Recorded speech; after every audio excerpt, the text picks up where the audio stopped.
তার নামে ছিল ৭৮টি ফৌজদারি মামলা। একসময় তার ভয়ে কাঁপত গোটা সুন্দরবন।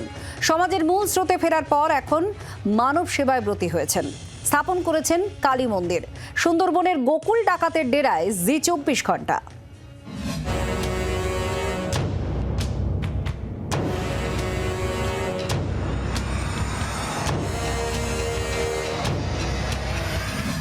বয়স প্রায় ৮০ ছুঁই।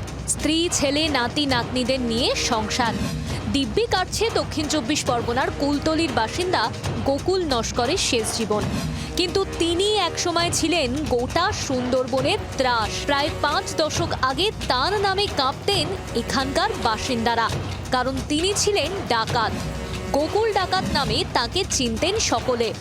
যেমন নদীতে ডাকাতি করেছেন, পাশাপাশি কলকাতা, হাওড়া, ভারতবর্ষের বিভিন্ন জায়গা ডাকাতি করে বেরিয়েছে।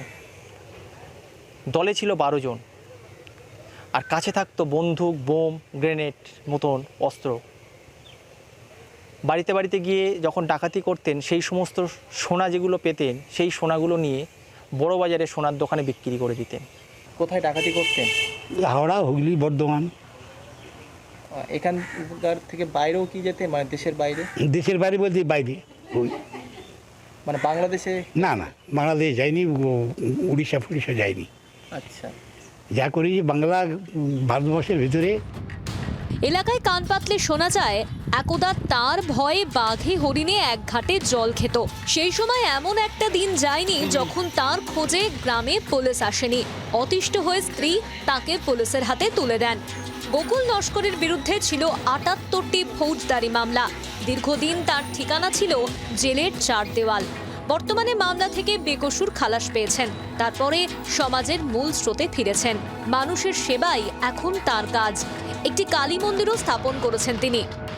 সমাজ তো আর এখনো চোখে, তো কিছু কিছু মানুষ আছে ভালো চোখে দেখে না, আর কিছু কিছু মানুষ আছে যারা যে হয়ে গেছে, যা হওয়ার হয়ে গেছে। এবার আমার ওপর হচ্ছে গিয়ে ডিপেন্ডস করে আমার চলাফেরা। ওনাকে দেখে কি এলাকার মানুষ খুব ভয় পায়? আগে ছিল, এখন ভয় পায় না এখন না।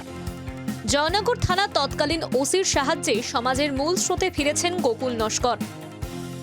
দক্ষিণ ২৪ পরগনা থেকে প্রসেনজিৎ সর্দারের রিপোর্ট, জি ২৪ ঘন্টা।